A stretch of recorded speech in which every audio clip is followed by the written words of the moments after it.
So final video review for this week is for Theatre of Shadows by Xerri-Brooks, which was the follow-up to her Shadow.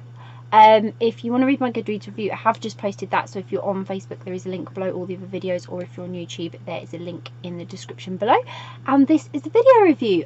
So Theatre of Shadows was it's a gripping sequel, I'm telling you now.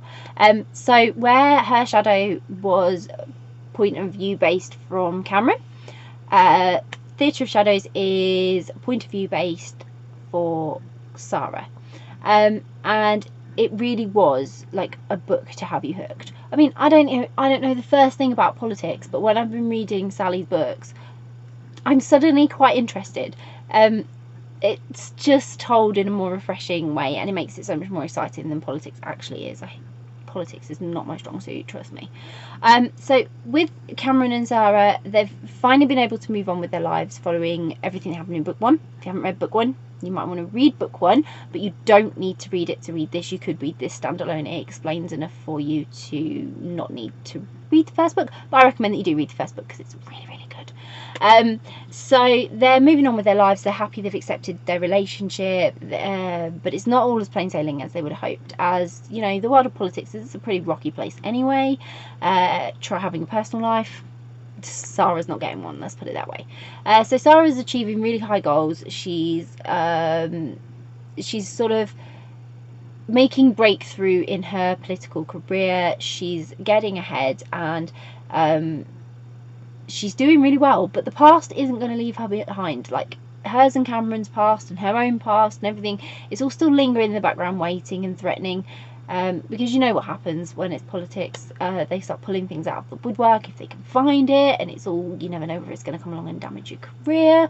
So Sarah's got a lot of worries, and it was really nice actually to have this book from her point of view, just to get to know her better, because although she featured in the first book, like I say, because it was from Cameron's point of view, Sarah's point of view wasn't considered as much, and therefore it's the opposite way around in this book, and it was really, really nice to get to know her as a character.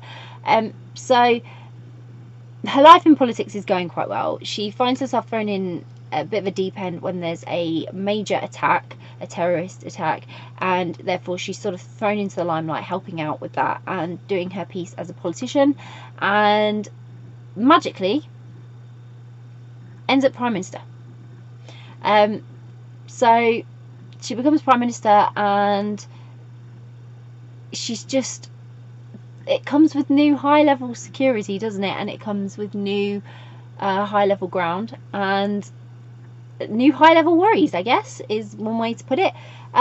So when she becomes Prime Minister, everything just goes totally wrong, and we go on this whirlwind sort of tense, dramatic few days, I think it is, and it's just from start to like finish after that is just wow.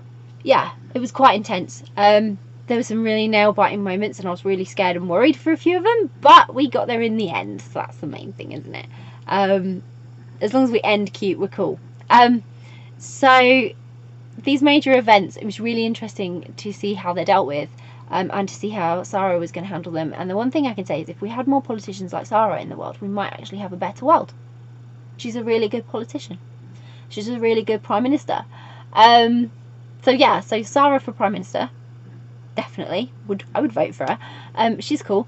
Yeah, I was just absolutely gripped by the book and sort of this next chapter in Cameron and Sarah's lives and where it was taking them, everything that happened to them, all the drama, all the intense moments, everything. It was brilliant. It built up a lot of tension. It made it a really fun and exciting read, because you know, you see the word politics, people go, oh my god, politics.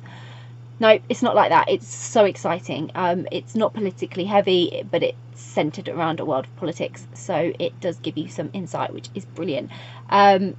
I really recommend this book. It was really good. I enjoyed it as much as I did the first one, and I hope we'll see more from Sarah and Cameron in the future.